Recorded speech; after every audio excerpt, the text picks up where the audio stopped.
Okay, be me. No, not present me, but high school me. My senior year, I wanted to go to this big university. I wanted the rush of being part of a large group of students who shared the same interests. I wanted to live the college lifestyle that Hollywood portrayed in movies. I was finally going to find friends. That still didn't happen.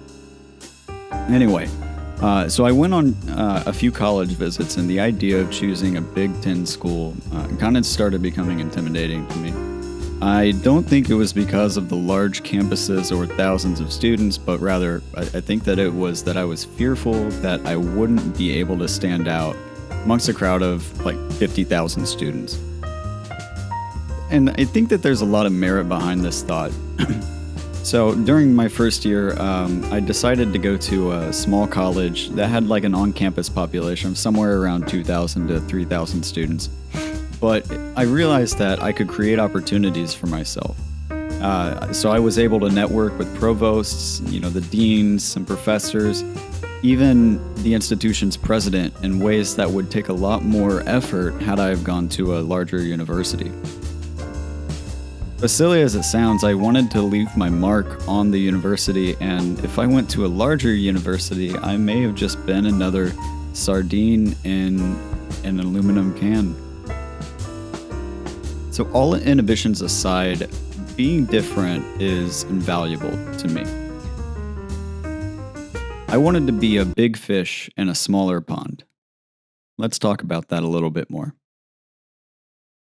Well, I live in the Midwest, and people complain all the time about how boring it can be in some cities. Young people instantaneously seem like they want to get out and live somewhere where their preferred cultural lifestyle is already established, like game developers, musicians, aspiring actors, entrepreneurs. It's not true in all cases, but I live in a rural, medium-sized town where there are youthful complaints of culture and lack thereof, and it's pretty common to have that conversation. And I think it's okay, because some people prefer the slow-paced life and they like to raise families here, specifically for that purpose. Retail shopping pretty much serves as the entertaining factor around here, and surrounding smaller towns usually will come in from out of town just to shop. And as a resident, it gets pretty old pretty fast because there's only so much money to spend that I don't have. Looking at you, Amex. So many love the hustle and bustle of a big city, and others like me may long for some place just where there's a strong music scene and its community. And sadly, even those people decide to move away, and I guess I get it. But there's something to say about the opportunities given up by immigrating to another city. Making change, for instance, in your hometown causes more of a noticeable impact. It gives you the opportunity, I would say, to build your culture and what you want in your city. You have the ability to start up a movement that is super unique to that area. So, say you have a couple thousand people trying to do the same thing. Those are pretty tough odds to beat. Say you want to open a new recording studio in New York City.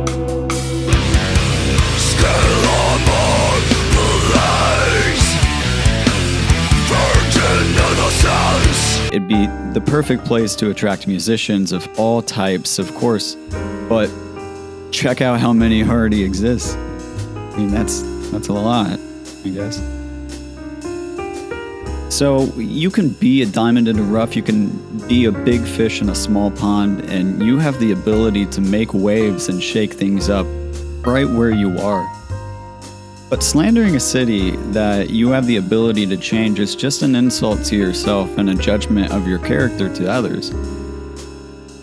There's nothing to do here. There's legit nothing. There's no events that ever happen. We will never see Fetty Wap in Ira. We won't see Fetty Wap. We won't see Jay-Z. No Beyonce. We'll get some local band called Beer Drinking. So if you aren't happy with your community and you decide to move away, just recognize that people making that exact decision is why that culture doesn't exist in the first place.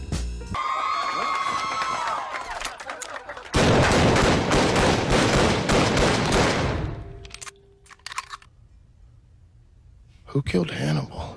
So changing community can be tough, but hope and persistence can lead to change over time by reason and compromising. So to summarize and conclude, sometimes things don't work out, but history and fortune really favor the bold.